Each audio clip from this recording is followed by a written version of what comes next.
The crowd gathered like flies to fresh meat at the end of Yosemite's dusty Main Street, their angry voices rising above the ordinary bustle of the California mining town. Amelia Rose clutched her small valise with white knuckles as she backed away from the advancing mob, her heart pounding against her ribs like a trapped bird. It was 1872, and an unmarried woman with a swollen belly might as well have been wearing a scarlet letter sewn to her chest. "We don't want your kind here," Mrs. Prescott, the banker's wife, shouted, her face contorted with self-righteous fury. "Bringing your shame to our decent town." Amelia took another step back, feeling the weight of her 5-month pregnancy pulling at her spine. The morning stage to Sacramento wasn't due for another 2 hours, and by the look of the crowd, she wouldn't be allowed to wait for it peacefully. "I'm leaving," she said, trying to keep her voice steady. "I've already surrendered my position at the school. I'm no threat to you or your children."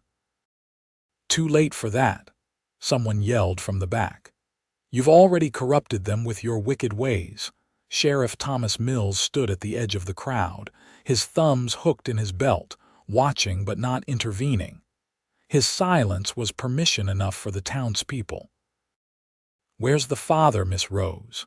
demanded Mr. Edwards, the grocer who had once slipped extra apples into her basket with a friendly smile. Now his face was hard as stone. "Or don't you even know which man to name?" The accusation stung worse than a physical blow. Amelia had never told anyone that the father of her child was Edward Prescott, the banker's own son who had promised marriage before leaving for university back east, only to write months later that his parents had arranged a more suitable match for him in Boston. She had her pride, if nothing else. "My personal affairs are none of your concern," she replied, lifting her chin despite the tears threatening to fall. "They are when you're teaching our children," Mrs. Prescott shrieked, perhaps a bit too vehemently. Amelia wondered if the woman suspected the truth about her precious son. The crowd began to close in, some holding makeshift brooms and sticks. Amelia felt true fear rising in her throat as she backed toward the edge of town, toward the wilderness beyond. She had nowhere to go, no family to turn to, just $28 sewn into the hem of her dress and whatever she could carry in her small bag. "That's enough." A deep voice cut through the commotion. The crowd parted reluctantly as a tall man on horseback moved between them and Amelia. Kieran Lawson sat astride his chestnut mare, his shadow falling across Amelia like a shield. She'd seen him around town occasionally, a rancher who came in for supplies every few weeks but rarely socialized. Some called him standoffish, others mysterious. All Amelia knew was that he had a small spread about 10 miles outside of town and kept mostly to himself. "This isn't your concern, Lawson," Sheriff Mills finally spoke up. "Town business." "Seems to me like you're about to run a woman out of town with no place to go," Kieran replied, his voice calm but carrying an edge that made several people step back. "That's not justice, that's cruelty." "She's brought disgrace to Yosemite," Mrs. Prescott declared. "Teaching our children while carrying a bastard child." Amelia flinched at the word, one hand instinctively moving to her belly. The baby kicked as if in protest. Kieran Lawson dismounted in one fluid motion.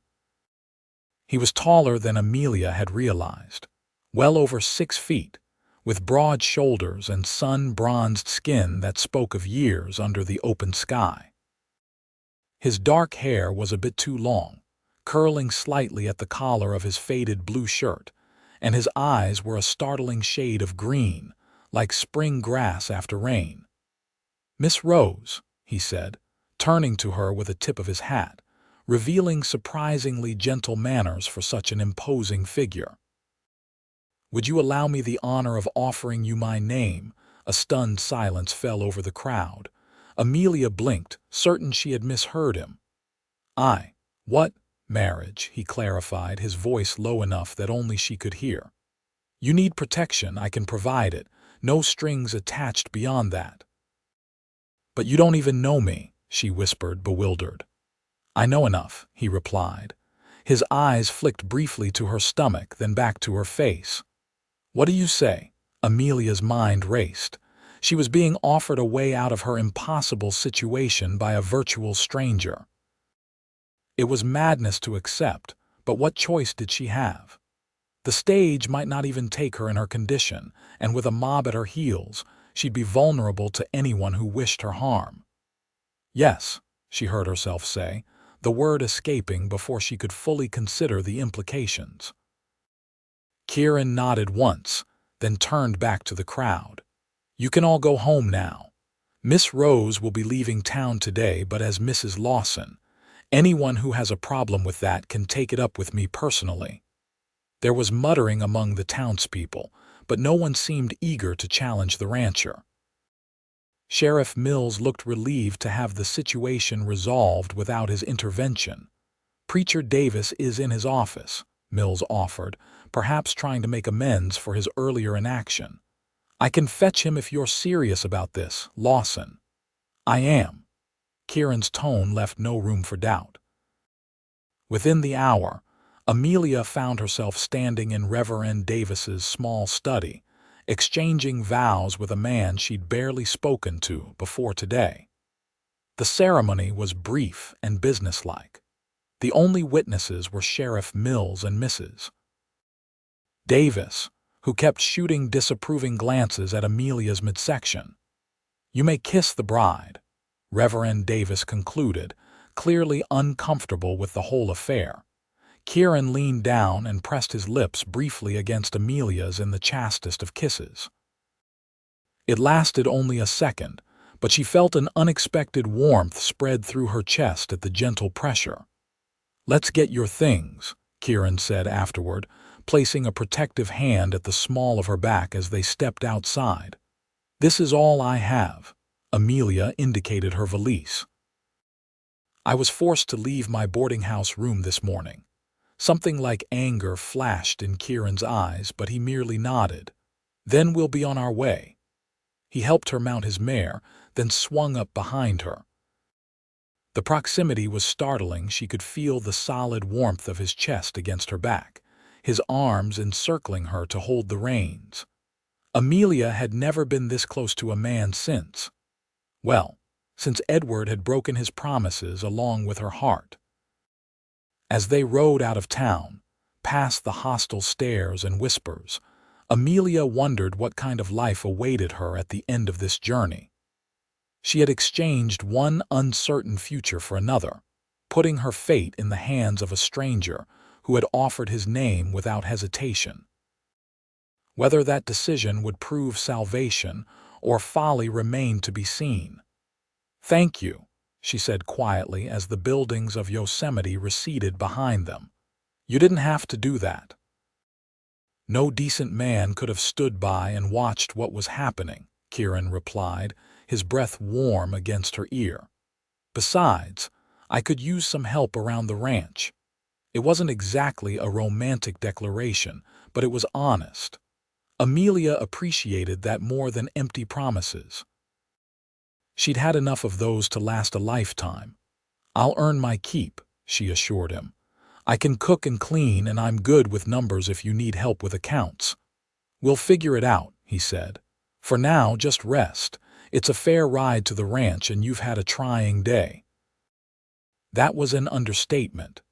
Amelia closed her eyes, feeling the steady rhythm of the horse beneath her and the secure presence of the man behind her.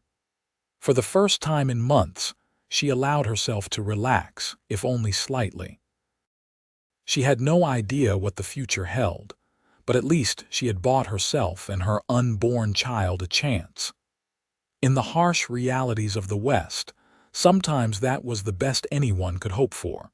The journey to Kieran's ranch took nearly 3 hours. They traveled mostly in silence, with Kieran occasionally pointing out a landmark or asking if she needed to rest. The terrain changed gradually from the semi-wooded foothills around Yosemite to more open country, with rolling grasslands punctuated by stands of oak and pine. When they finally crested a small rise, Amelia saw their destination spread before them. A modest but well-maintained ranch nestled in a verdant valley. A creek wound through the property, and she could make out a small herd of cattle grazing in the distance. The main house was rustic but substantial, a two-story structure built of local timber with a wide porch wrapped around the front. A barn, corral, and a couple of outbuildings completed the picture. "It's not much," Kieran said, a hint of uncertainty in his voice. "But it's paid for and the land is good." "It's beautiful," Amelia replied honestly. After the threat of homelessness, the sight of the sturdy homestead was like a vision of paradise. As they approached, a man emerged from the barn, older, with a weathered face and a slight limp. He raised a hand in greeting, then paused when he noticed Amelia. "That's Frank Mosley," Kieran explained. "He helps with the ranch work, lives in the small cabin beyond the barn." When they reached the yard, Kieran dismounted first, then lifted his hands to help Amelia down. Despite her condition, she was light in his arms, and he set her gently on her feet, keeping a steadying hand at her elbow when she swayed slightly. "Frank," Kieran called, "come meet my wife." The older man's eyebrows shot up in surprise, but he approached and removed his hat. "Madam," he said with a nod, "this is unexpected." "For all of us," Amelia replied with a small smile. "I'm Amelia Lawson." The name felt strange on her tongue. She had been Amelia Rose for 23 years, becoming someone else in the space of a few hours was disorienting. "Frank, could you see to Maple?" Kieran asked, indicating the chestnut mare. "Mrs. Lawson and I need to get settled." "Sure thing, boss." Frank took the reins, giving them both a curious look before leading the horse away. Kieran guided Amelia toward the house, carrying her valise. "I should warn you," he said quietly, "the place isn't set up for a woman's comfort. Been just me here since my father passed 3 years ago." "I'm adaptable," she assured him, though her stomach fluttered with nervousness as they approached the porch steps. The interior of the house was clean but sparse, with practical furnishings that showed signs of age and use. The main floor consisted of a kitchen with a large stone fireplace, a dining area, and what appeared to be a small study or office. A staircase led to what Amelia presumed were bedrooms on the second floor. "Are you hungry?" Kieran asked, setting down her bag. "I could fix something." Amelia shook her head. "I'd like to freshen up first if that's possible." "Of course." He seemed relieved to have a task to focus on. "I'll show you upstairs. There's a washroom with a pump, and I can heat some water for you." He led her up the stairs to a small but clean bedroom with a double bed covered in a simple quilt. A chest of drawers stood against one wall, and a window looked out over the valley. "This was my parents' room," Kieran said. "It's yours now. I'll take the smaller room down the hall." "But this is your home," Amelia protested. "I can't take your bedroom." "You'll need the space," he replied, glancing briefly at her middle. "And it's our home now, at least legally." "I'll bring up some hot water for you." When he left, Amelia sank onto the edge of the bed, suddenly overwhelmed by the day's events. That morning she had been Miss Rose, the disgraced school teacher being run out of town. Now she was Mrs. Lawson, wife to a rancher she barely knew, about to make a home in a house she'd never seen before today. She placed a hand on her swollen belly, feeling the baby move within her. "We'll be all right," she whispered, trying to convince herself as much as her unborn child. "We have shelter, at least. And he seems decent." That was the best she could say about Kieran Lawson for now. He was decent enough to rescue her from a mob and provide her with his name and protection. Whether he would remain decent as a husband remained to be seen. Kieran returned with a large kettle of steaming water which he poured into a basin on the washstand.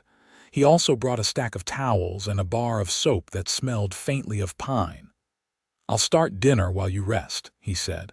"Take your time. I imagine today has been difficult." "Thank you," Amelia said, suddenly feeling the full weight of her exhaustion. "For everything." He nodded awkwardly, then left her alone, closing the door behind him. Amelia washed away the dust of the journey and changed into her one clean dress, a simple blue cotton that strained a bit at her growing midsection. She unpacked her few belongings: 2 other dresses, a nightgown, some undergarments, a hairbrush and mirror, a small collection of books, and a cameo brooch that had belonged to her mother. Everything she owned in the world fit easily into one drawer of the large chest. When she finally ventured downstairs, she found Kieran in the kitchen, frying bacon and potatoes in a cast-iron skillet. The domestic scene was so unexpected that she paused at the foot of the stairs, taking a moment to observe him unnoticed. He moved with surprising grace for such a large man, his actions efficient and practiced. He'd rolled up his sleeves, revealing strong forearms tanned dark by the sun. His profile was striking: a straight nose, firm jaw with a day's growth of stubble, and those unusual green eyes focused intently on his task. Amelia suddenly realized that she had married a handsome man. The thought caught her off guard, and she must have made some small sound because Kieran looked up, catching her gaze. "Feel better?" he asked, gesturing for her to sit at the table he'd already set with 2 plates and utensils. "Much, thank you." She took a seat, smoothing her dress nervously. "Can I help with anything?" "All done," he replied, bringing the skillet to the table and dividing the food between their plates. He added some cold biscuits from a tin and a jar of preserves. "It's not much, I'm afraid. Usually just cook for myself." "It looks wonderful," she assured him, suddenly aware of her hunger. She hadn't eaten since early morning, too anxious about her forced departure to think about food. They ate in silence for a few minutes, the awkwardness between them almost tangible. Finally, Kieran cleared his throat. "I think we should discuss arrangements," he said, looking more at his plate than at her. "I meant what I said about no strings attached. This marriage is for your protection and the child's. I don't expect. That is, I won't demand." "I understand," Amelia said, saving him from his fumbling explanation. "You've already done more than enough. I don't expect you to be a husband in anything but name." Relief and something else, perhaps disappointment, flickered across his face. "Right. But I do want to make sure the child has my name legally. I'll need to file the proper papers." "Of course," Amelia agreed. "Though I should tell you about the baby's father." Kieran raised a hand to stop her. "That's your business. I don't need to know unless you want to tell me." His discretion surprised her. Most men would have demanded details, if only to satisfy their curiosity. "Thank you," she said softly. "Perhaps someday, but not yet." Kieran nodded. "As for the ranch, I work most days from sunrise to sunset. Frank helps with the cattle and the heavier work. If you're feeling up to it, you could manage the house, but I don't expect you to work yourself too hard in your condition." "I'd go mad with nothing to do," Amelia said. "And I've always believed that work is the best remedy for worry. I'll take care of the house and cooking, and perhaps you could show me around the property tomorrow." "Of course," Kieran agreed, seeming relieved by her practical attitude.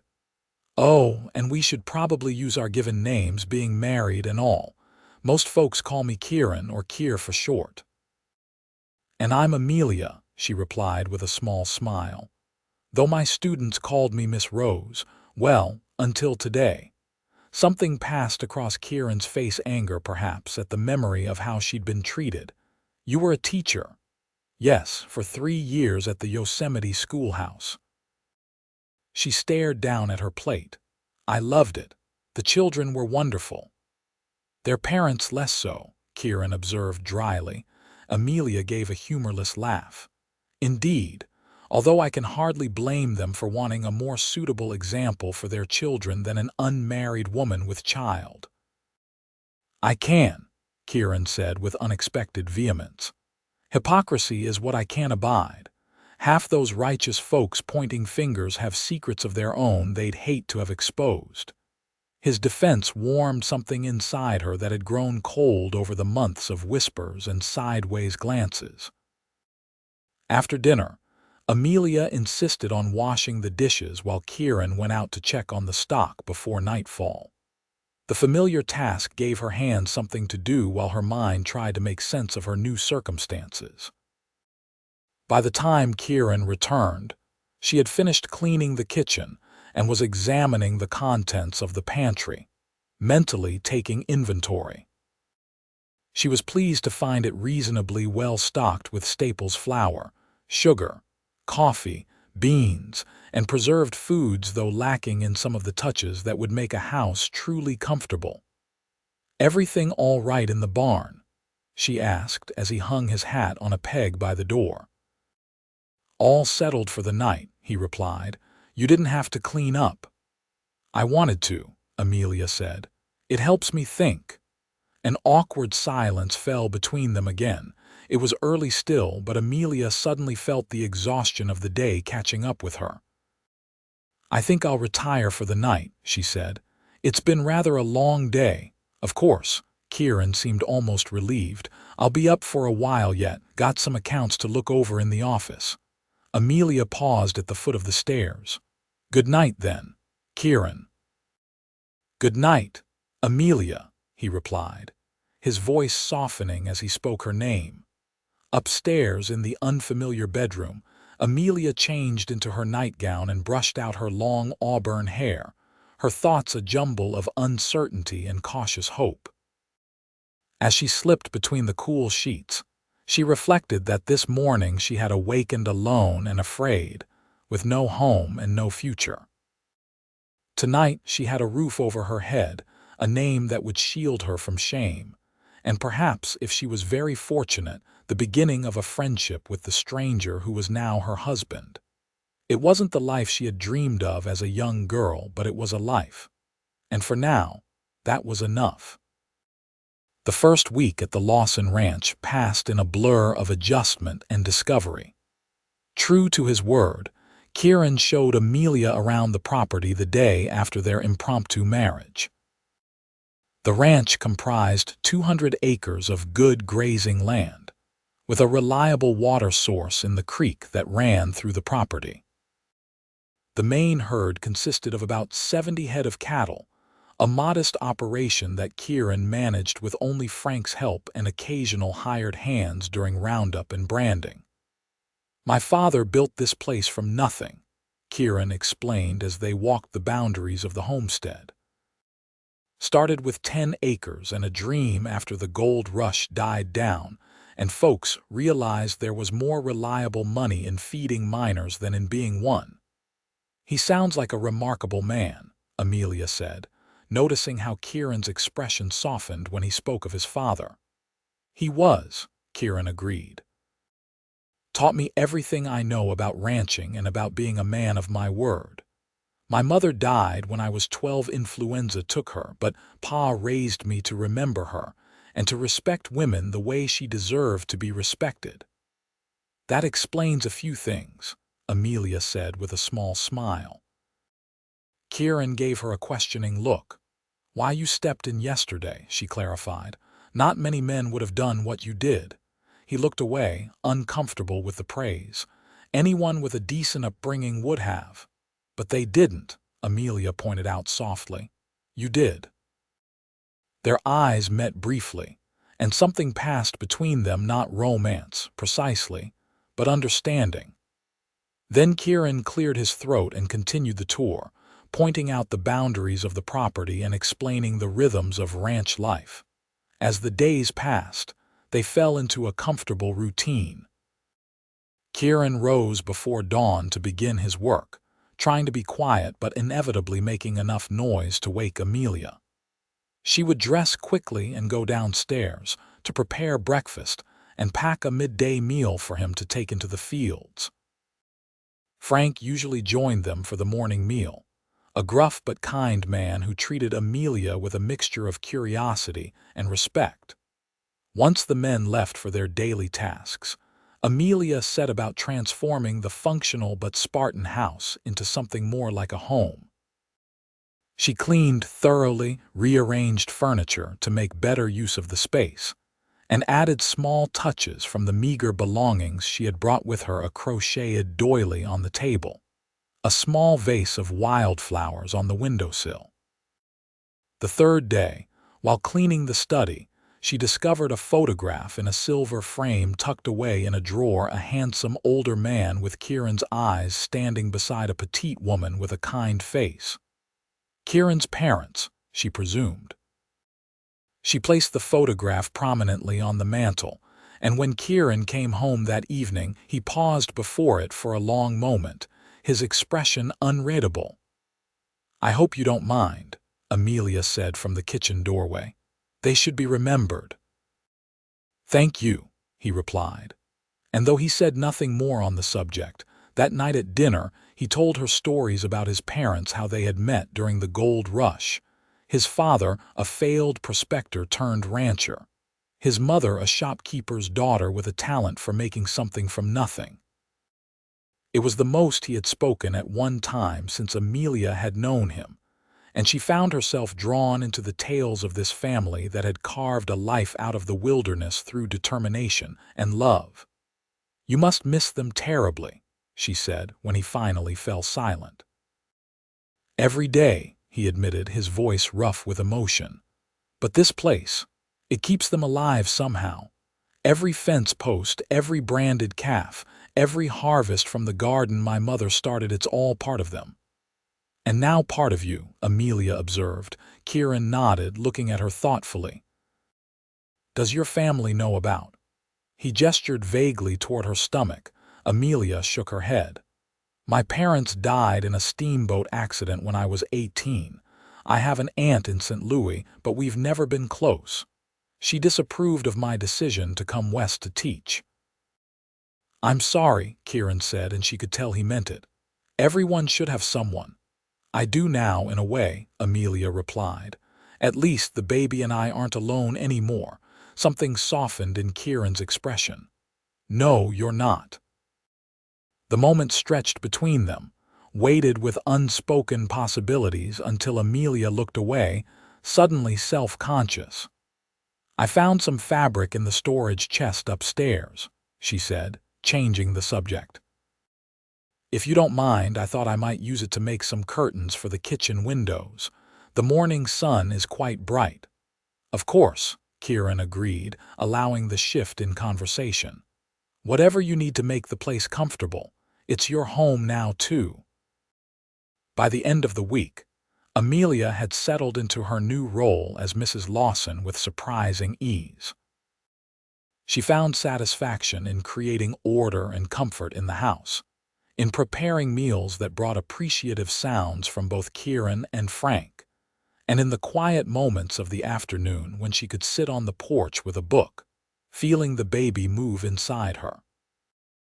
The physical symptoms of pregnancy that had plagued her earlier, the morning sickness, the constant fatigue, had mostly subsided, leaving her with more energy than she'd had in months.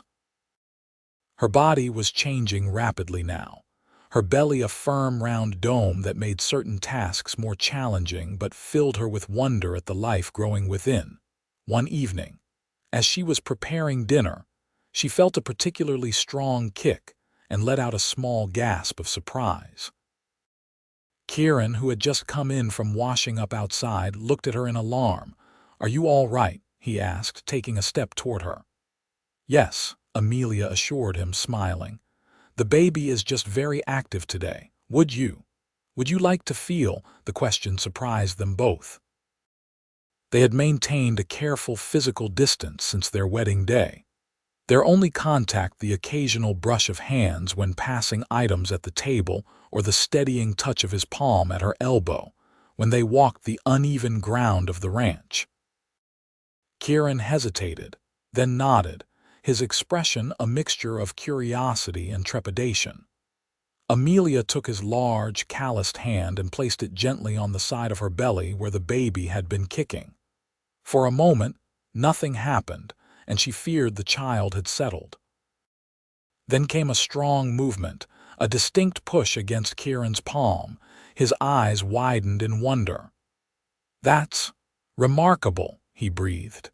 "It is, isn't it?" Amelia agreed, watching his face as he experienced this intimate miracle. The baby kicked again, and a smile spread across Kieran's features, a full, genuine smile that transformed his usually solemn countenance. Amelia found herself staring, struck by how handsome he was when he smiled, how the corners of his eyes crinkled, and his entire face lightened.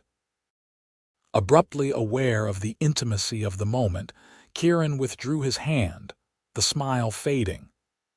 "Thank you for sharing that," he said formally. "You're welcome," Amelia replied, trying to ignore the strange emptiness she felt when he stepped away. That night, as she lay in bed listening to the unfamiliar sounds of the country darkness, Amelia found herself wondering about the man sleeping down the hall. In the span of a week, Kieran Lawson had gone from stranger to rescuer to what, exactly? Husband in name only, certainly, but also provider, protector, and perhaps just beginning to be friend. It was a strange arrangement, this marriage of convenience, but Amelia was starting to believe it might work. For the sake of her child, she hoped it would. The following Sunday morning, Amelia was surprised when Kieran appeared at breakfast wearing his best shirt and freshly polished boots. "I thought we might attend church in Riverbend," he explained, noting her questioning look. "It's a smaller town about an hour's ride from here. People there are generally more accepting, and I thought it might be good for you to meet some neighbors." Amelia hesitated. Her experience in Yosemite had made her wary of small-town judgment, but she also yearned for some female companionship. "Are you sure it's a good idea? People will talk about a new bride already with child." "They might," Kieran acknowledged, "but we're legally married and no one there knows exactly when we wed. Besides, the Reverend's wife, Mrs. Holloway, is a kind woman. I think you'd like her." Touched by his thoughtfulness, Amelia agreed. She put on her best dress, a deep green that complemented her auburn hair, and a bonnet that had once been quite fashionable. Kieran had hitched the wagon rather than the saddle horse, making the journey more comfortable for her. Riverbend proved to be a pleasant settlement nestled along a bend in the same creek that ran through their ranch, but further downstream. It was smaller than Yosemite, with a single street of businesses, a whitewashed church with a modest steeple, and scattered houses spreading outward from the center. As they approached the church, Amelia felt her nervousness return. She hadn't been among strangers since the day of her hasty wedding, and the memory of Yosemite's hostility was still raw. Kieran seemed to sense her discomfort because he placed a reassuring hand at the small of her back as he helped her down from the wagon. "Mrs. Lawson and I appreciate the welcome," he said smoothly to the Reverend, who greeted them at the church steps, introducing Amelia as if they had been married for years rather than days. Reverend Holloway, a kindly man with silver hair and spectacles, showed no sign of suspicion as he shook Amelia's hand. "We're delighted to meet Kieran's bride. He's been a solitary soul for too long." "James, you're embarrassing the poor man," chided a plump, cheerful woman who must have been Mrs. Holloway. She took Amelia's hands in hers, her eyes crinkling warmly. "Welcome to Riverbend, my dear. We've been telling Kieran for years that he needed to find a good woman, but he's so devoted to that ranch of his, we'd almost given up hope." Amelia flushed, glancing at Kieran, who looked equally uncomfortable with this line of conversation. "Thank you for the welcome," she managed. "And congratulations on your blessing," Mrs. Holloway added in a lower voice, with a meaningful glance at Amelia's midsection. "Children are the Lord's greatest gift." Instead of the condemnation Amelia had feared, the older woman's eyes held only kindness. It was so unexpected that Amelia felt tears threatening and had to blink rapidly to contain them. The service itself was simple but heartfelt, the small congregation lifting their voices in familiar hymns that Amelia had missed during her weeks of isolation. Afterward, Mrs. Holloway insisted that they stay for the community luncheon, introducing Amelia to several women from the town. "This is Clara Wilson. She runs the general store with her husband," Mrs. Holloway said, bringing forward a tall, slender woman about Amelia's age. "And Martha Jenkins, our local midwife." Martha, a capable-looking woman in her 40s, gave Amelia's figure an appraising glance. "First child?" she asked without preamble. "Yes," Amelia admitted, resting a hand protectively on her belly. "You're carrying well," Martha observed. "How far along would you say?" "About 5 months, I believe." Martha nodded. "If you need assistance when your time comes, send word. The Lawson Ranch isn't too far, and I've helped bring many babies into this world." "Thank you," Amelia said, genuinely touched by the offer. She had been wondering anxiously who would help her during childbirth, as the nearest doctor was in Yosemite and unlikely to be sympathetic to her situation. While the women chatted, Kieran stood a short distance away, deep in conversation with a few of the local men. Watching him, Amelia noticed how different he seemed here compared to his solitary demeanor at the ranch. He wasn't exactly gregarious, but he was respected and welcomed by these people in a way that suggested long-standing relationships. "Your husband is a good man," Clara Wilson said, following Amelia's gaze. "When the Wilson Creek fire took our barn 2 years ago, he was one of the first to ride over and help rebuild, even though he barely knew us then." "He is a good man," Amelia agreed softly, feeling a surge of pride for this man who was her husband, even if only in the most technical sense. On the ride home, with the afternoon sun casting long shadows across the rolling landscape, Amelia found herself more relaxed than she had been in months. "Thank you for today," she said to Kieran, who was handling the reins with practiced ease. "It was nice to be among people who didn't look at me as if I were carrying the plague." "Riverbend folks are decent," Kieran replied.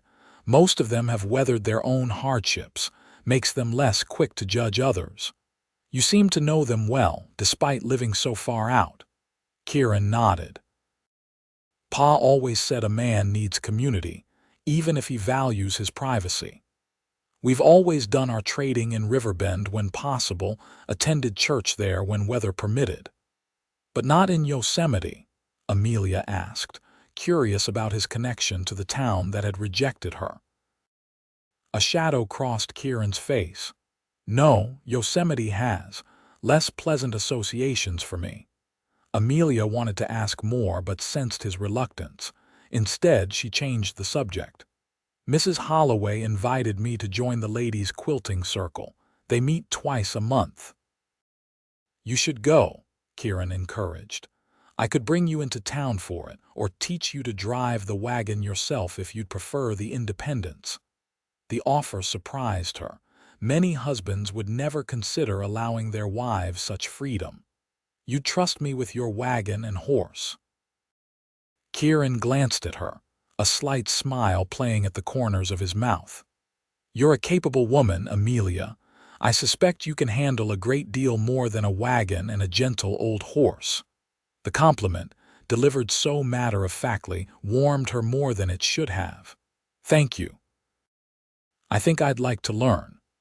They fell into comfortable silence for the remainder of the journey, the rhythmic creak of the wagon and the steady clop of hooves creating a soothing backdrop to Amelia's thoughts. The day had been a revelation in many ways, not only that there was a community willing to accept her, but also that there was more to Kieran Lawson than the taciturn rancher, who had offered her his name out of duty or pity. As the silhouette of the ranch appeared on the horizon, bathed in the golden light of the setting sun, Amelia found herself thinking that perhaps, against all odds, she had found not just shelter but the beginnings of a home. The weeks that followed settled into a pleasant rhythm. True to his word, Kieran taught Amelia to drive the wagon, and she began making occasional trips into Riverbend for supplies and to attend the quilting circle. The ladies of the town accepted her without question, and she found herself enjoying the companionship of other women after the isolation of recent months. Martha Jenkins, the midwife, took a particular interest in Amelia, providing practical advice about the baby's impending arrival and checking on her progress whenever they met. "You're doing well," she assured Amelia after one such informal examination. "The baby is growing properly, and you're strong. Should be an uncomplicated birth, God willing." At home, Amelia and Kieran continued their careful dance of cohabitation, sharing meals and conversation but maintaining the physical boundaries of their unusual arrangement. Yet something was shifting between them, almost imperceptibly. It was in the way Kieran's eyes lingered on her face when she spoke, in how Amelia found herself listening for the sound of his return each evening, in the small kindnesses they exchanged daily. One afternoon in early October, nearly 2 months after their hasty wedding, Amelia was hanging laundry on the line behind the house when she heard the rapid approach of a horse. Looking up, she saw Kieran riding hard across the pasture, an unusual sight in the middle of the day. Something about his urgency sent a chill through her. "What's happened?" she called as he dismounted in a fluid motion. "Storm coming," he replied grimly. "Frank and I saw the signs from the North Ridge. It's going to be a bad one, first winter storm, and early at that. We need to prepare." The sky to the north was indeed darkening, though it had been clear blue when Amelia had started her chores. "What can I do?" "Bring in anything that might blow away," Kieran instructed. "Then help me secure the shutters on the house. Frank's bringing the herd into the sheltered valley, but I need to reinforce the barn and corral." For the next few hours, they worked frantically to prepare for the coming storm. Amelia moved as quickly as her condition allowed, gathering stray tools, filling water buckets, bringing in the washing that now would never dry outdoors. Kieran worked with focused efficiency, hammering boards across vulnerable windows, checking the integrity of the roof, bringing extra firewood into the house. By late afternoon, the wind had picked up dramatically and the temperature was dropping rapidly. The first snowflakes began to fall as Kieran made a final check of the barn. "Inside now," he ordered when he returned to the house, his tone brooking no argument. "The worst is nearly upon us." No sooner had they secured the door behind them than the storm hit in earnest. The wind howled around the eaves of the house like a living thing, seeking entry at every crack and crevice. Snow began to fall in earnest, not the gentle flakes of early winter but driven particles that hissed against the windows. "What about Frank?" Amelia asked, concerned for the older man. "He'll shelter in the line cabin in the valley with the herd if he can't make it back," Kieran assured her. "He knows what to do." As darkness fell, the storm intensified. Kieran built up the fire in the main hearth and lit several lamps, creating islands of warmth and light against the encroaching cold and dark. Amelia prepared a simple dinner, though neither was particularly hungry, both too aware of the fury of the elements outside. "Will the animals be all right?" Amelia asked as they sat at the table, the wooden walls of the house creaking under the assault of the wind. Most should be fine, Kieran replied.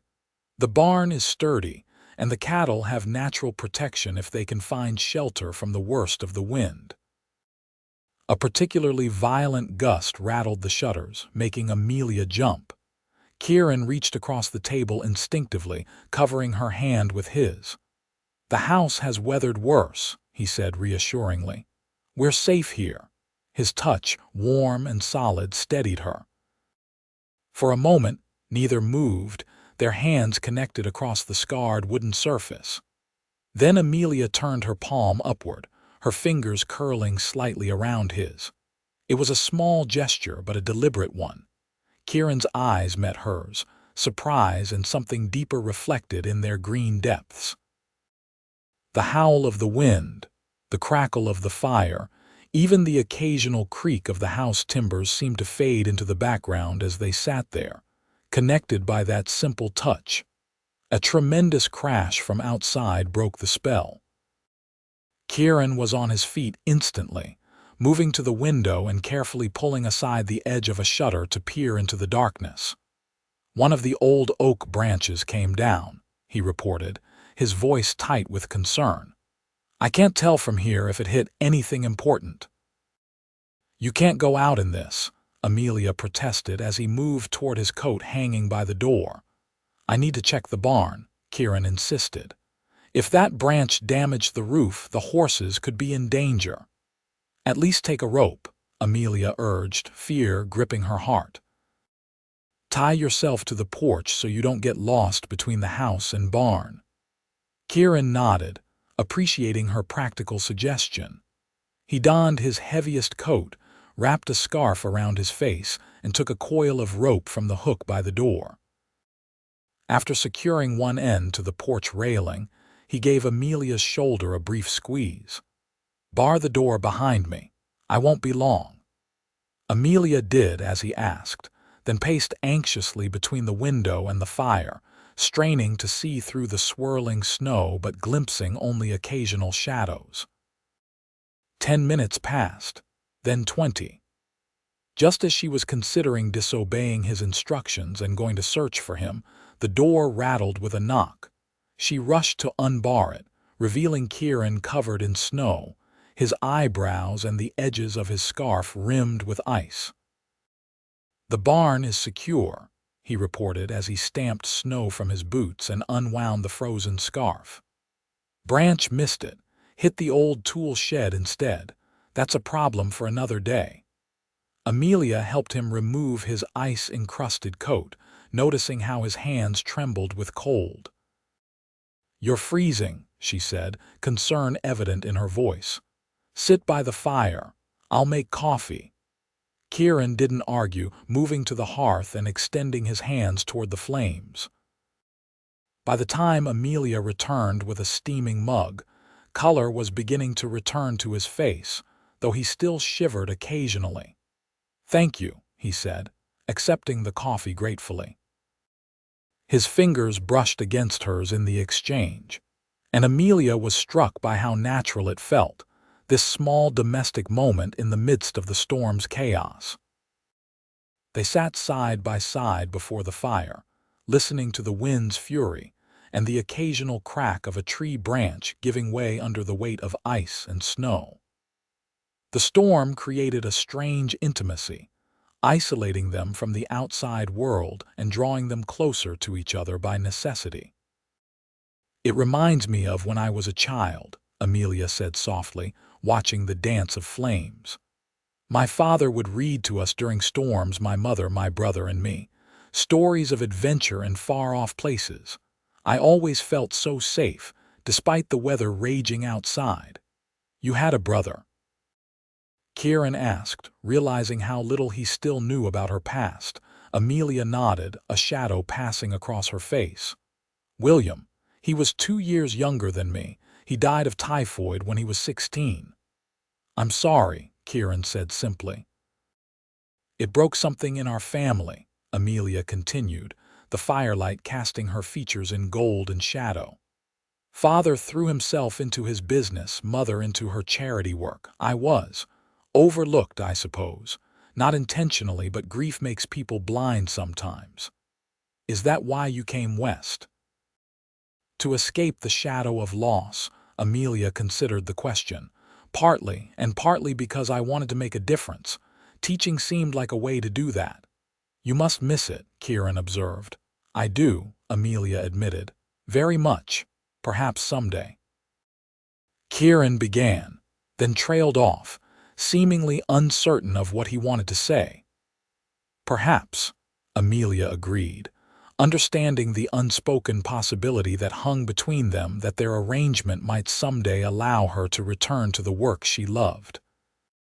It was a gentle acknowledgement that their future, whatever shape it might take, was something they both were beginning to consider beyond the immediate present. As the evening deepened, the storm showed no sign of abating. Eventually, Amelia rose to retire for the night, aware of the late hour and her growing fatigue. I've put extra blankets in your room, Kieran said. The upper floor can get cold on nights like this. Thank you, Amelia replied, pausing at the foot of the stairs. Good night, Kieran. Good night, Amelia, he responded, his gaze lingering on her face in a way that sent a small shiver through her that had nothing to do with the cold. In her bedroom, Amelia changed quickly into her nightgown and slipped beneath the layers of blankets. Despite the extra coverings, a chill pervaded the room, the wind finding every tiny gap in the window frames and around the door. She curled onto her side, one hand resting protectively over her rounded belly, trying to find a comfortable position. Sleep eluded her, however, as the storm continued its assault on the house.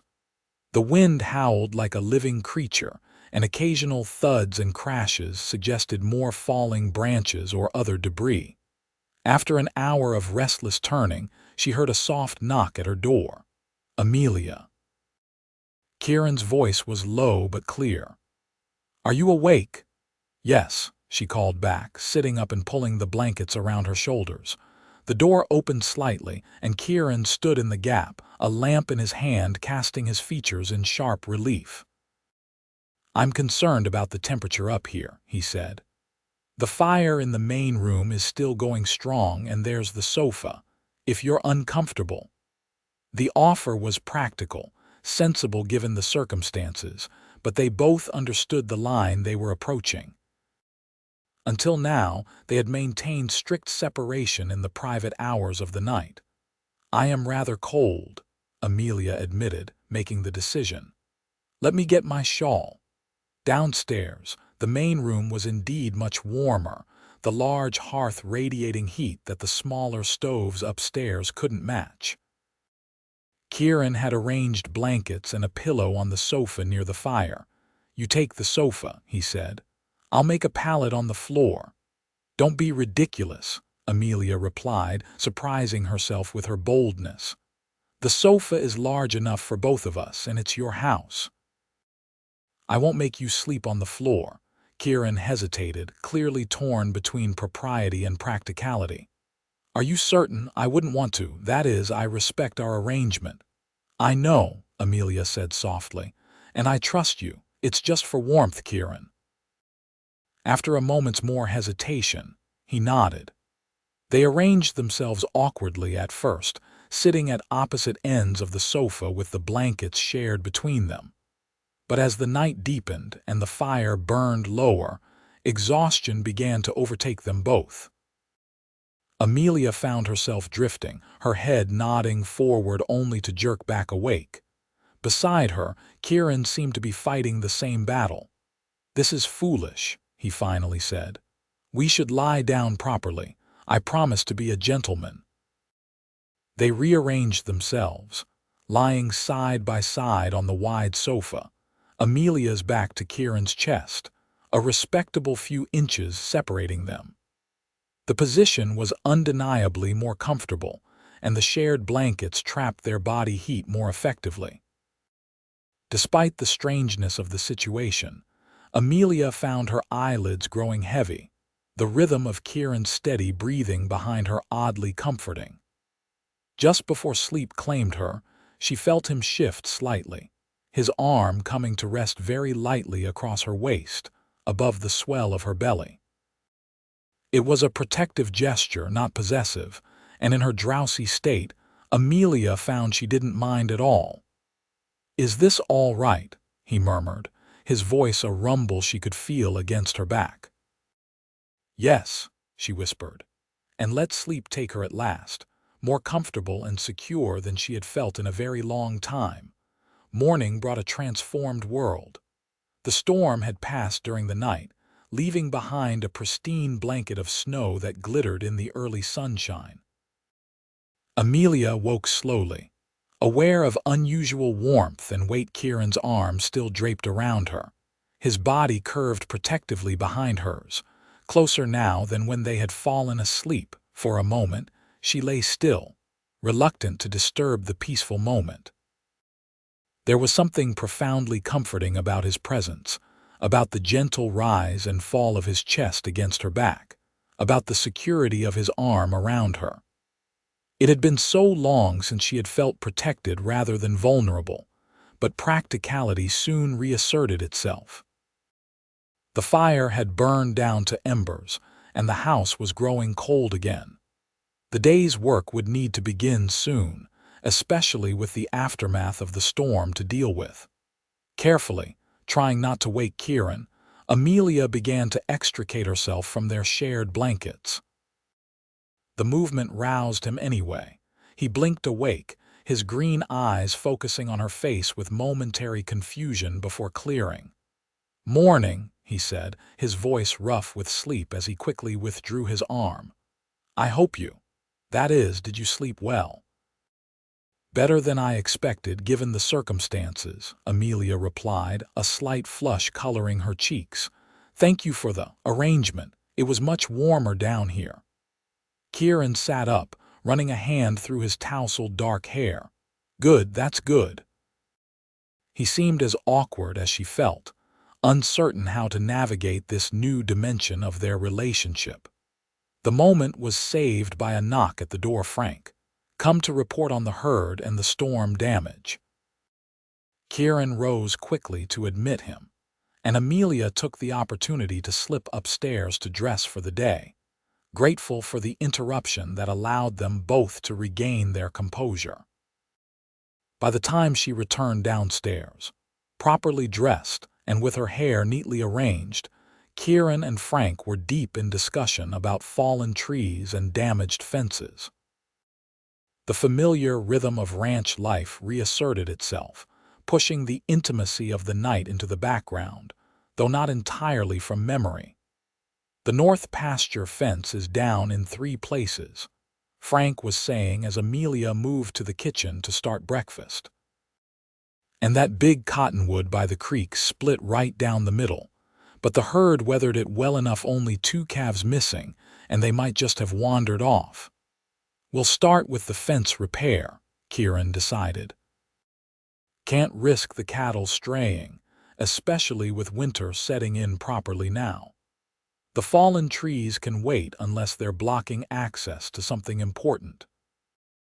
As Amelia prepared a hearty breakfast of bacon, eggs, and biscuits, she listened to the men's practical discussion, admiring the methodical way they approached the challenges presented by the storm.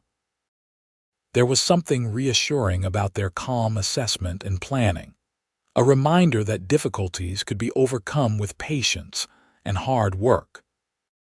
When she called them to the table, Kieran gave her a small smile that held a hint of the connection they had shared during the night, subtle, almost tentative, but unmistakably real. Amelia returned it briefly, before turning her attention to serving the meal, her heart beating a little faster than usual. After breakfast, the men headed out to begin the repair work, bundled against the cold but determined to secure the property before another storm could hit. Amelia spent the morning taking inventory of their supplies, knowing that winter had arrived in earnest and they might be isolated for days or even weeks at a time if the weather turned bad again. She was checking the root cellar when a sharp pain lanced through her abdomen, causing her to gasp and clutch at the cellar door for support. It passed quickly, but left her shaken and anxious. At nearly 7 months pregnant, she knew that such pains could be a warning sign. For the rest of the day, she moved more carefully, relieved when no more pains occurred. By evening, when Kieran and Frank returned, tired and cold but satisfied with their progress, she had convinced herself it had been nothing more than a muscle strain from her awkward sleeping position on the sofa. "You look pale," Kieran observed as they sat down to dinner. "Are you feeling well?" "Just tired," Amelia assured him, not wanting to worry him unnecessarily. "It was a long night for all of us." Kieran studied her face for a moment longer, concern evident in his eyes, but didn't press the issue. Instead, he shared news from the day's work. The fence repairs were underway. The missing calves had been found sheltering in a gully, and while there was significant damage to some of the outlying structures, the core of the ranch had weathered the storm remarkably well. That night, they returned to their separate rooms without discussion, the moment of intimacy created by the storm apparently concluded by mutual unspoken agreement. Amelia told herself it was for the best, that maintaining the boundaries of their arrangement was the wisest course. Yet as she lay alone in her bed, listening to the occasional creak of the house settling in the cold, she found herself missing the warmth and security she had felt in Kieran's arms. Just before dawn, Amelia woke with a gasp, a sharp cramping pain wrapping around her midsection. This was no mere muscle strain, it was stronger, more insistent, and accompanied by a rush of fluid that dampened the sheets beneath her. Fear clutched at her heart as she realized what was happening. The baby was coming far too early. "Kieran," she called, her voice breaking with panic. "Kieran, please." Within moments, she heard his rapid footsteps in the hallway, then the door flew open. He took one look at her distressed face and was instantly at her side. "The baby," Amelia managed between waves of pain. "Something's wrong, it's too soon." Kieran's face paled, but his voice remained steady. "I'll get Frank to ride for the midwife. Just hold on, Amelia." He was gone before she could respond, his footsteps thundering down the stairs. Amelia curled onto her side, one hand pressed against her belly, whispering desperate prayers. "Please, not yet. Not yet. Stay with me, little one." The next hours passed in a blur of pain and fear. Frank rode out immediately, pushing his horse hard through the snow toward Riverbend to fetch Martha Jenkins. Kieran remained with Amelia, his calm presence her only anchor as the pains increased in frequency and intensity. "Talk to me," she pleaded during a brief respite between contractions. "Distract me." And so he did, speaking in a low, steady voice about anything that came to mind, stories of his childhood on the ranch, descriptions of spring calving seasons and summer roundups, even a few jokes that managed to make her smile despite her fear. He bathed her forehead with cool cloths, held her hand when the pain crested, and never once showed the terror she knew he must be feeling. The sun had climbed high in the sky when they heard the blessed sound of horses approaching. Martha Jenkins burst into the bedroom like an angel of mercy, her capable hands immediately taking control of the situation. She examined Amelia quickly, her expression grave but determined. "The baby's coming early, that's certain," she confirmed. "But not too early to survive, God willing. You're healthy and strong, Amelia, and that counts for a great deal." To Kieran, she gave rapid instructions: boil water, bring clean linens, prepare a fire in the bedroom grate to keep the room warm. He obeyed without question, his face set in lines of worry but his actions swift and sure. "Should I leave?" he asked Martha when these tasks were complete, hovering uncertainly at the foot of the bed. Martha looked at Amelia, leaving the decision to her. In that moment, Amelia knew with sudden clarity that she needed him to stay. "Please don't go," she said, extending her hand toward him. Kieran moved to her side, taking her outstretched fingers in his strong grip. "I'm here," he promised. "I won't leave you." What followed was the hardest battle of Amelia's life. For hours she labored, the pain beyond anything she had imagined possible. Through it all, Kieran remained, supporting her back when she needed to sit up, wiping her brow when sweat poured down her face, murmuring encouragement when she cried out that she couldn't continue. "You're the strongest person I know," he told her fiercely when she was near despair. "You can do this, Amelia. I believe in you." As the afternoon light began to fade, Martha announced that the time had come to push. Amelia gathered her remaining strength, clinging to Kieran's hand as if it were her only lifeline. With each contraction, she pushed with all her might, drawing on reserves of courage she hadn't known she possessed. And then, suddenly, a tiny cry filled the room, feeble at first, then stronger. Martha's face broke into a wide smile as she lifted a small, wriggling form. "A boy," she announced. "Small, but with a good set of lungs on him." Amelia collapsed back against the pillows, exhausted beyond measure but overwhelmed with relief and joy. "A son," she whispered, tears streaming down her face. "Let me see him." Martha quickly cleaned the infant and wrapped him in a soft blanket before placing him in Amelia's eager arms. He was indeed small, his face red and wrinkled, his tiny fists clenched as if ready to fight the world that had received him too early. But he was perfect: 10 fingers, 10 toes, a wisp of dark hair, and eyes that, when they briefly flickered open, were a deep blue-gray. "He's beautiful," Kieran said, his voice thick with emotion as he gazed down at the child. "Perfect." Amelia looked up at him, seeing the tears that glistened unashamedly in his eyes. In that moment, something shifted between them, a fundamental change that had nothing to do with legal arrangements and everything to do with the miracle they had just witnessed together. "Would you like to hold your son?" Amelia asked softly, extending the small bundle toward him. Kieran hesitated, his hands so capable with horses and tools suddenly uncertain in the face of this tiny life. But under Martha's guidance, he carefully took the infant, cradling him against his broad chest with infinite tenderness. "Hello, little man," he murmured, one calloused finger gently tracing the baby's cheek. "Welcome to the world." The sight of them together, this strong man holding her child with such care, brought fresh tears to Amelia's eyes. Whatever their arrangement had been before, whatever careful boundaries they had established, everything had changed with the arrival of this small, precious life. Martha busied herself with the practical aftermath of the birth, giving them this moment of privacy. "He'll need to be kept warm," she advised as she worked.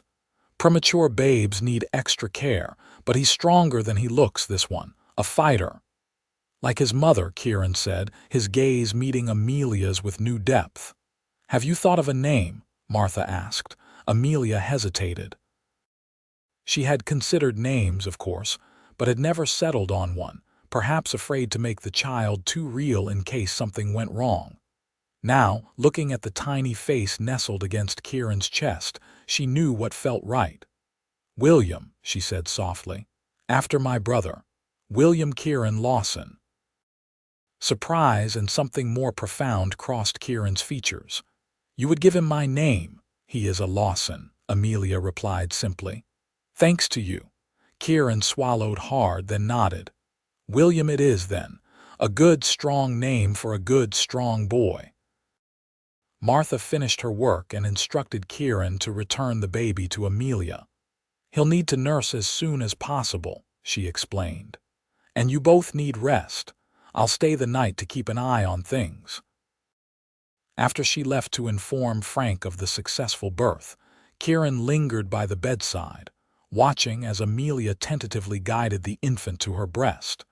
There was a new tenderness in his gaze, a vulnerability he had never before allowed her to see. "I was so afraid," he admitted quietly. "When I heard you call out when I saw your face, I thought I might lose you both." Amelia looked up from the nursing child, struck by the depth of emotion in his confession. "I was afraid too," she whispered, "but you gave me strength, your presence. It made all the difference." Kieran reached out, gently brushing a strand of auburn hair from her forehead. "You are remarkable, Amelia Lawson," he said, using her married name with new meaning. "Truly remarkable." The intimacy of the moment was interrupted by Martha's return, but something had been acknowledged between them, something neither could easily dismiss. As Kieran reluctantly left to allow Amelia to rest, their eyes held for a long moment, conveying what words had not yet dared to express. Exhausted as she was, Amelia found herself smiling as she drifted toward sleep, her newborn son cradled securely against her. The day had brought terror and pain, yes, but also joy beyond measure, and perhaps the beginning of something she had stopped believing was possible. A true marriage, not just in name but in heart. The weeks that followed young William's birth were both challenging and transformative. True to Martha's warning, the premature infant required constant care and vigilance. Amelia's recovery was slower than it might have been after a full-term birth, leaving her often exhausted and overwhelmed. But through it all, Kieran was a revelation. Without hesitation or complaint, he took on whatever tasks were needed, stoking the fire through the night to keep the bedroom warm for mother and child, preparing simple meals when Amelia was too tired to leave her bed, even learning to change the baby's cloths with surprising dexterity for such large hands. Frank, too, proved an unexpected ally, his gruff exterior softening remarkably in the presence of the infant. He carved a small wooden horse as a gift and sometimes sat by the window, holding William while Amelia napped, telling the uncomprehending baby stories about ranch life in a low, gentle voice he used for no one else. Martha Jenkins visited every few days at first, then weekly as William grew stronger. "He's a determined little fellow," she pronounced after one such visit, about a month after the birth. "Gaining weight right on schedule now. You've done well, both of you." Amelia and Kieran exchanged a glance, a small smile of shared pride passing between them. They had developed a new language over these weeks, looks and gestures that conveyed what words sometimes couldn't, a partnership forged in the crucible of caring for this fragile life they both cherished. As Christmas approached, bringing with it more snow and the quiet isolation of deep winter, the ranch settled into a peaceful routine. William was thriving, his tiny body filling out, his grip on Kieran's finger growing stronger by the day. Amelia's strength returned gradually, and with it, a new sense of purpose and contentment she hadn't expected to find in this marriage of convenience. One evening, as she sat by the fire nursing William while Kieran read a newspaper nearby, she found herself studying his profile in the flickering light. The strong line of his jaw, the slight furrow of concentration between his brows, the occasional gentle smile when he came across something amusing. She had memorized these features without realizing it, had come to find comfort in their familiarity. "What is it?" Kieran asked, glancing up to find her watching him. Amelia flushed slightly at being caught. "I was just thinking, how different things might have been without you," she admitted. "Where William and I might be now." Kieran set aside his newspaper, his expression growing serious. "I sometimes think about that too. How close we came to never meeting, to you continuing on that stage to Sacramento, or wherever you plan to go." "I didn't have a plan, not really," Amelia confessed. "Just to get away from Yosemite and find somewhere to start over. I had no idea how difficult that would have been." "I'm glad you didn't have to find out," Kieran said quietly. "And selfishly, I'm glad you're here, both of you." Something in his tone made Amelia's heart beat faster. She adjusted William, who had finished nursing and was drifting to sleep, cradling him against her shoulder. "Kieran," she began hesitantly, "I've been meaning to ask you something.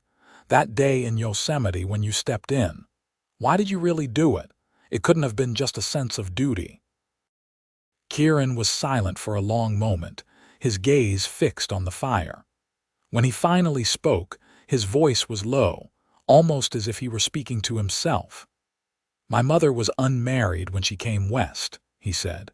"She met my father during the gold rush, and I was born before they could marry properly. There was no minister within 100 miles of their mining claim at the time." He looked up, meeting Amelia's surprised gaze. "When I was 10, we moved to Yosemite for a year, trying to establish a business there before buying this ranch. Some of the townspeople discovered my parents' history, and my mother was treated poorly." "Oh, Kieran," Amelia breathed, understanding dawning. "That's why you said Yosemite had unpleasant associations for you." He nodded. "When I saw that mob surrounding you, saw the same self-righteous anger in their faces, I couldn't stand by and watch it happen again, not when I could prevent it." "So it was about your mother," Amelia said, trying to ignore the small pang of disappointment that his actions hadn't been about her specifically. "At first," Kieran admitted. "But then—" He trailed off, seeming to struggle with his words. "Then I saw you how brave you were, standing up to them alone, with no one to defend you, and I wanted to be the person who did. For you, not just because of my past." The simple honesty of his statement touched something deep within Amelia. William stirred against her shoulder, and she rose to place him in the cradle Kieran had crafted, which now sat near the fire. As she settled the baby, tucking the small quilt around him, she felt Kieran's presence behind her. "Amelia," he said softly when she straightened and turned to face him. "I need to tell you something else." They were standing close, closer than their usual careful distance. In the firelight, his green eyes were dark with emotion, his face more open and vulnerable than she had ever seen it. "Our arrangement," he continued, "the terms we agreed to that first day. They've changed for me. I don't know if they have for you, but I need to be honest." Amelia's breath caught in her throat. "How have they changed?" she asked, barely above a whisper. "I find myself thinking of you as my wife," Kieran confessed. "Not just in name, but in my heart. I care for you, Amelia, more than I expected to, more than I thought possible after knowing you such a short time." The words hung between them, fraught with possibility and risk. Amelia was acutely aware of his proximity, of the warmth radiating from his body, of how easy it would be to step forward into his embrace. "William is not my blood," Kieran continued when she didn't immediately respond, "but I've come to love him as if he were. And I've come to love his mother too, if she'll allow it." Love. The word she had not dared to consider, had been too afraid to hope for after Edward's betrayal. Yet here it was, offered freely by this man who had already given her so much. "Kieran," she said, her voice trembling slightly, "I've been afraid to admit, even to myself, how much you've come to mean to me. After what happened with William's father." "You don't need to explain," Kieran assured her, though a shadow crossed his face at the mention of the man who had abandoned her. "I do," Amelia insisted. "You deserve the truth." She took a deep breath. "Edward Prescott promised to marry me. He was the banker's son, handsome and charming. I believed him when he spoke of love and future happiness. By the time I discovered I was with child, he had already left for Boston, and soon after came his letter explaining that his parents had arranged a more suitable match for him. Anger flashed in Kieran's eyes. "Prescott," he repeated. That explains why his mother was particularly vicious that day. "I never told anyone," Amelia said. "It seemed pointless and I had my pride, but I want you to know that I wasn't careless. I believed we would marry." "You don't need to defend yourself to me," Kieran said gently. "Edward Prescott is a fool who threw away the most precious thing a man could hope for, a life with you." The simple statement, delivered with such conviction, broke something open inside Amelia. Tears welled in her eyes, not of sadness but of relief and something more profound. "I'm afraid," she admitted. "Afraid to trust these feelings, afraid they might not be real or lasting." "I understand fear," Kieran said. "I've lived with it too, the fear of opening myself to another person, of being vulnerable.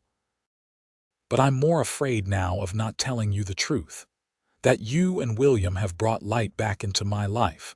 That I want our marriage to be real in every sense, that I love you. Amelia Lawson."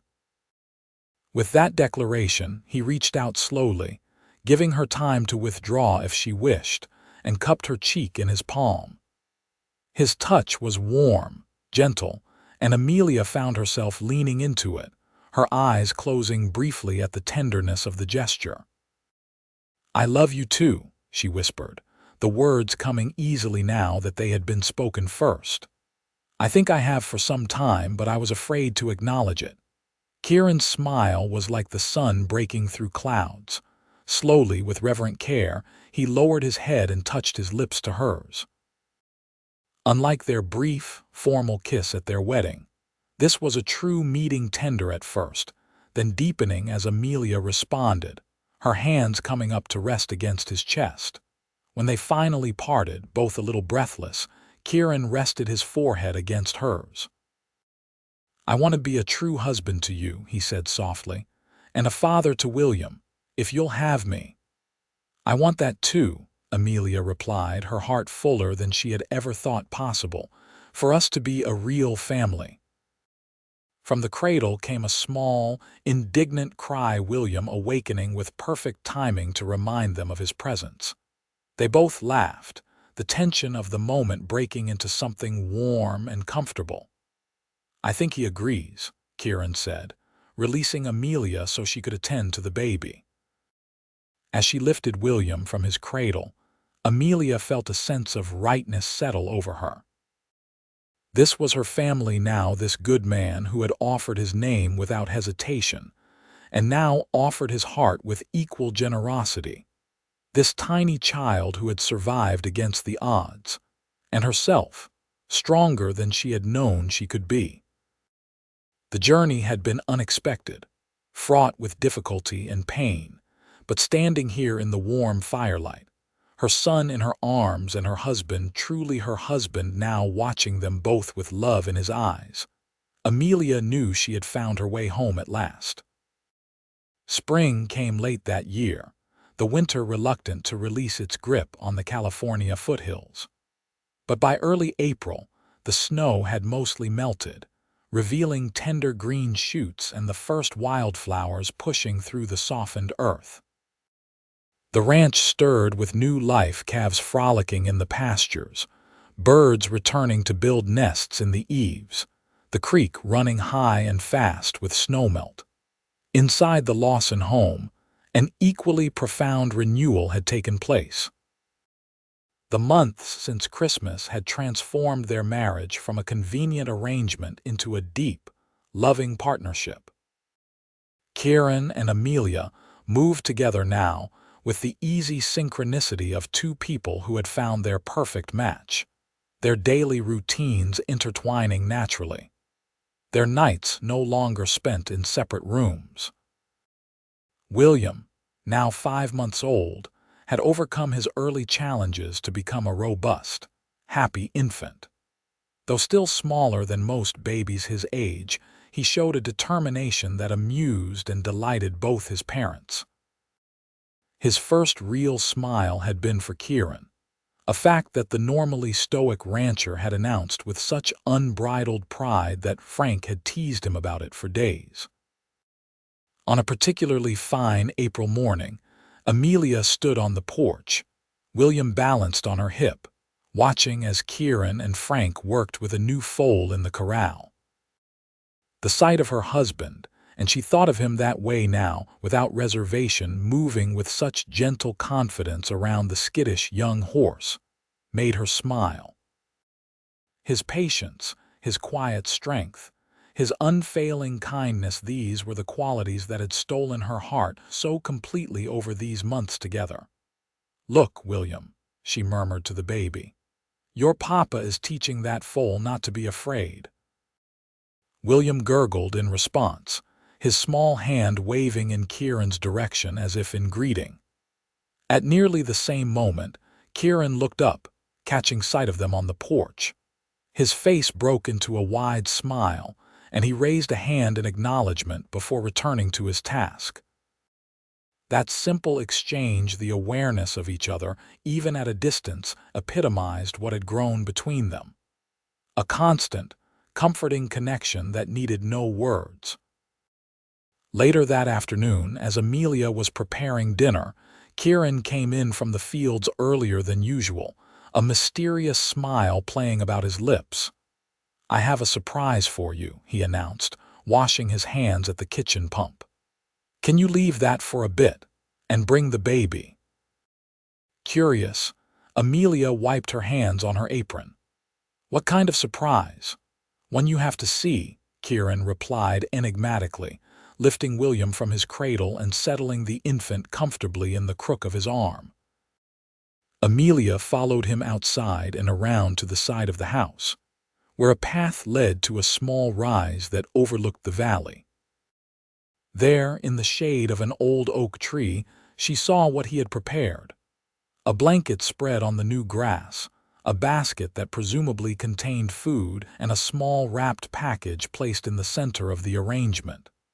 "What's all this?" she asked, touched by the unexpected gesture. 1 year ago today," Kieran explained, "a certain stubborn schoolteacher arrived in Yosemite and changed the course of my life, though I didn't know it at the time." Amelia's eyes widened in surprise. "Has it really been a year?" With everything that had happened, her disgrace, their hasty marriage, William's early birth, the gradual transformation of their relationship, she had lost track of the exact date of her arrival in the town that had rejected her. 1 year exactly, Kieran confirmed. "I thought we should celebrate since it led, eventually, to the best thing that's ever happened to me." He gestured for her to sit on the blanket, then joined her, still holding William, who was contentedly gumming his own fist. "It's hard to believe," Amelia mused as she settled beside him. "So much has changed. For the better, I hope." There was a hint of vulnerability in Kieran's question, as if even now he wasn't entirely certain of her happiness. "For the better in every way," Amelia assured him, leaning over to place a gentle kiss on his cheek. "I never imagined, that day when the stage brought me to Yosemite, that I would find such joy." Kieran's smile was radiant. "I have something for you," he said, reaching for the wrapped package and placing it in her hands. "It isn't much, but when I saw it in the Riverbend store last week, I thought of you." Amelia carefully unwrapped the paper to reveal a small leather-bound book, a collection of poetry by Emily Dickinson. She ran her fingers over the embossed cover, deeply touched by the thoughtfulness of the gift. "Kieran, it's perfect," she said softly. "How did you know I love poetry?" "You recite it sometimes when you think no one is listening," he replied with a gentle smile. "While you're rocking William or hanging the washing, I've heard you." The fact that he had noticed this small, private habit, had paid enough attention to discern what would please her, filled Amelia with warmth. "Thank you," she said, leaning forward to kiss him properly this time. "I'll treasure it." William chose that moment to make his presence known with a squeal of delight, apparently approving of the exchange. They both laughed, and Kieran shifted the baby to sit supported between them on the blanket. "I have a gift for you too, actually," Amelia said, suddenly remembering the letter that had arrived with the Riverbend mail the previous day. Though it's not wrapped as nicely. She reached into her pocket and withdrew the folded paper, handing it to Kieran. "It's from Mrs. Holloway. The Riverbend School Committee has asked if I would consider teaching there next fall, just 3 days a week, with the possibility of more once William is older." Kieran's eyebrows rose in surprise as he read the letter. "This is wonderful, Amelia. You've missed teaching. I know you have." "I have," she admitted. "But I wanted to discuss it with you first. It would mean arranging care for William on those days and the ride into town." "We'll make it work," Kieran assured her without hesitation. "This is important to you, which makes it important to me. Besides, I think Frank would be delighted to have William to himself occasionally. He's quite taken with our son." The ease of his support, the lack of hesitation or conditions, reminded Amelia yet again of how fortunate she was in this man who had become her husband in every sense of the word. "I love you," she said simply, the words coming naturally now after months of speaking them freely. "And I love you," Kieran replied, reaching across their son to take her hand. "More than I once thought possible." They sat together on the blanket as the afternoon sun began its descent toward the western hills, casting the valley in golden light. William babbled happily between them, reaching for the colorful wildflowers that dotted the grass at the blanket's edge. "Do you ever wonder," Amelia asked after a comfortable silence, "what would have happened if you hadn't been in Yosemite that day? If our paths had never crossed?" Kieran considered the question seriously. "I try not to dwell on might-have-beens," he said finally. "But I do believe some things are meant to be, destined in a way we can't fully understand." "Like us," Amelia suggested, a smile playing at her lips. "Exactly like us," Kieran agreed, squeezing her hand gently. A schoolteacher with an inconvenient pregnancy, and a solitary rancher with too much space in his home, and his heart, who would have thought we'd find such happiness together? "Not the good people of Yosemite, certainly," Amelia said with a small laugh, the memory of that day no longer painful but merely a stepping stone that had led her here. "Their loss," Kieran declared, lifting William into his arms as the baby began to fuss. "And entirely our gain." As they gathered their picnic and made their way back to the house, Amelia reflected on the strange, winding path that had brought her to this moment. A year ago, she had been desperate and alone, carrying a child she hadn't planned and facing a future that seemed bleak at best. Now she walked beside a man who loved her completely, their son secure in his father's arms, toward a home filled with warmth and hope. It wasn't the life she had imagined for herself as a young woman with dreams of teaching and making a difference in the world. It was, somehow, immeasurably better, richer, deeper, more grounded in the daily miracles of love given and received without condition. That evening, after William had been settled in his crib, moved months ago into what was now their shared bedroom, Kieran and Amelia sat together on the porch swing, watching the first stars appear in the deepening twilight. His arm rested comfortably around her shoulders, her head leaning against his chest, their bodies fitting together as naturally as if they had been designed for each other. "I've been thinking," Kieran said, his voice a pleasant rumble against her ear. "About family." "Oh," Amelia prompted when he didn't immediately continue. "William should have siblings," he said. "If you want more children, that is." Amelia shifted to look up at his face, seeing the mixture of hope and uncertainty there. "I would like that very much," she said softly. A brother or sister for William someday. The relief and joy that crossed Kieran's features was beautiful to behold. "Truly, truly," she confirmed. "Though perhaps we should wait until he's walking at least. One baby at a time seems challenging enough." Kieran laughed, the sound rich and warm in the evening quiet. "Agreed, but someday." "Someday," Amelia echoed, settling back against him contentedly.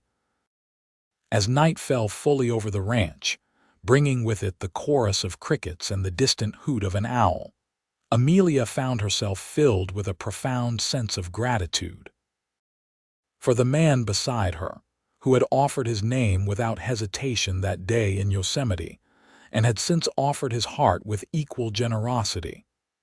For their son, sleeping peacefully inside the house, his future now secure and filled with promise. For the home they had created together, not just the physical structure but the bonds of love and trust that made it a sanctuary. And perhaps most of all, for the unexpected journey that had brought her here, every difficult step, every painful moment, every fear and doubt along the way. All of it had been necessary to lead her to this place of belonging, to this man who loved her completely, to this life that was more beautiful than any she could have imagined for herself. As Kieran's hand found hers in the darkness, their fingers intertwining with familiar ease, Amelia knew with absolute certainty that she was exactly where she was meant to be and that the journey, with all its unexpected turns, had only just begun.